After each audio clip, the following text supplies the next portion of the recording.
वो कहते हैं ना, अंत भला तो सब भला। इस टाइम पर इंग्लैंड टीम के ऊपर ये भावना एकदम सटीक बैठता है। वही क्यों उनके हिसाब से अंत सटीक हुआ है, क्योंकि साई सुदर्शन जो सेट लग रहे थे वो आउट होके चले गए। वो जो ऋषभ पंत जो हमेशा इंग्लैंड के सामने परेशानी बनते हैं, आज वो इंजर्ड होके रिटायर्ड हार्ट होके चले गए। वो कब तक आएंगे या वो नहीं आएंगे ये श्योर नहीं, या इस इनिंग्स में बैटिंग कर पाएंगे या इंजरी और लंबा खींचेंगे, सीजन लंबा तक रहेगा या दूसरे पारी में बल्लेबाजी करने आएंगे, ये अभी श्योर नहीं। अगर किसी सेंसिटिव जगह में लगा होगा, स्वेलिंग नहीं रुक, पेन भी रहती है तो ये और लंबा भी जा सकती है। इसीलिए that is the main reason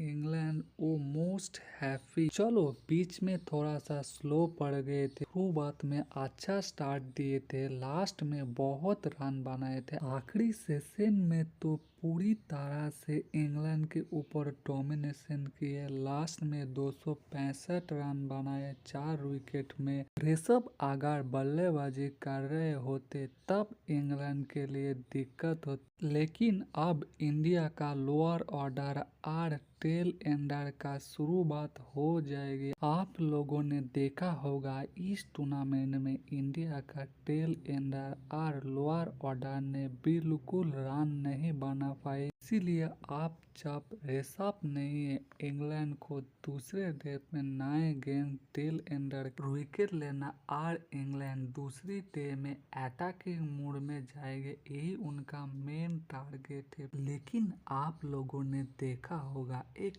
typical English condition, late movement, overcast condition, उसमें आकर भी केएल राहुल, साई सुदर्शन, जायसवाल का टिपिकल कंडीशन में रन करना वो इंडिया के लिए बहुत पॉजिटिव साइन है। एक वो जो ऋषभ पंत की इंजरी ये इंडिया के लिए नेगेटिव है। नहीं तो आप लोग देखो, इंडिया ने गुड स्टार्ट किया था, 265 रन बना दिया था, लगभग 400 के करीब जा रहा था। जिस तरह से आखिरी 2 सेशन डोमिनेशन किया, वो एक जो ऋषभ पंत के लिए इंजरी वही इंडिया के लिए बहुत बड़ा सेटबैक रहा। नहीं तो इंडिया ने गुड स्टार्ट कर दिया था, जिस तरह से मिडिल पे वो डोमिनेशन किया था, जिस तरह से इस लेट मूवमेंट ओवरकास्ट कंडीशन में आते ही ऋषभ पंत बल्लेबाजी कर रहा था, जिस तरह से तेज टाइगर से बल्लेबाजी कर रहा था, फिर से एक बार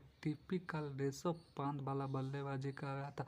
उनके सामने इस टिपिकल ओवरकास्ट कंडीशन कोई मैटर ही नहीं कर रहा था। जिस तरह से ऋषभ पंत बल्लेबाजी कर रहा था, साई सुदर्शन के साथ जब 90 रनों का पार्टनरशिप बना चुका था, परंतु वो जो एंडरसन की गेंद को खेलते हुए ऋषभ पंत जो इंजर्ड हुआ, नहीं तो हमेशा जो अंदाज में खेलते आज भी वही तरह अंदाज पे खेल रहे, वही टिपिकल ऋषभ पंत अंदाज में काट खेलने के चक्कर में उनके सीधे लेफ्ट पैर की उंगली में वो गेंद आके लगा, काफी कराते हुआ देखा, काफी स्वेलिंग हो रहा था, ब्लीडिंग भी हो रहा था और इंजर्ड हुआ। यही पल आज की मैच में इंडिया के लिए हार्ट ब्रोकन मोमेंट रहा। जिस तरह से ऋषभ इंजरी की वजह से कराते हुए मैदान से टीचर पे लेट के बाहर गया, जहां पर टिपिकल फिर से एक बार ऋषभ पंत वाला इस ओवरकास्ट कंडीशन में बल्लेबाजी कर रहा था। 30 गेंद पे वो 36 बना, फिर भी जब वो रिटायर्ड हार्ट होके इंजरी की वजह से गया,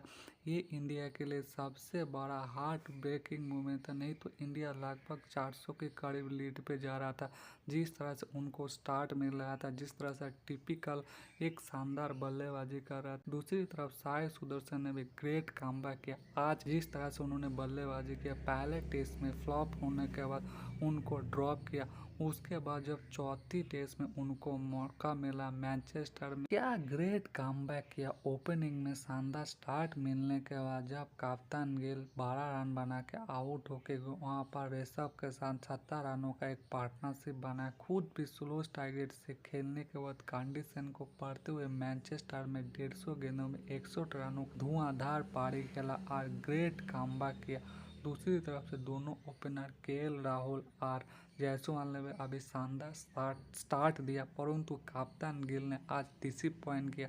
जिस तरह से आज हमें 400 से ऊपर लीड लेने के लिए चौथे में एज अ कप्तान एक बिग इम्पैक्ट पारी चाहिए था, एक बड़ा पारी खेलने का चाहिए था, आज वो नहीं खेल पाया। 23 गेंदों में 12 रन बना के आउट हुआ। फिर भी इंडिया ने शानदार स्टार्ट मिला था, जब तक ऋषभ रिटायर्ड हार्ट होके इंजरी से कराते हुए मैदान से स्ट्रेचर बाहर न गया, तब तक इंडिया का अच्छा खासा नेट रन रेट चल रहा था। ओपनिंग से अच्छा स्टार्ट मिलने के बाद जब कप्तान गिल फेल होके गया, फिर भी शानदार तरीके से रिकॉर्ड रेट अच्छा चल रहा था, 265 रन बना चुका था। फिर भी वो जो ऋषभ पंत रिटायर्ड हार्ट होके गया, ये इंडिया के लिए सबसे ज्यादा इस मैच में हार्ट ब्रेक मोमेंट था। अब वो इंजरी कितने दिन तक रहेगा अभी वो क्लियर नहीं, परंतु आप सारे जिम्मेदार दोनों ऑलराउंडर शार्दुल ठाकुर और रविंद्र जडेजा के ऊपर है। अब इन दोनों को जिम्मेदारी लेना पड़ेगा। दूसरे डे पे आते हुए नए गेंद पे सर्वाइव करना पड़ेगा, हमारा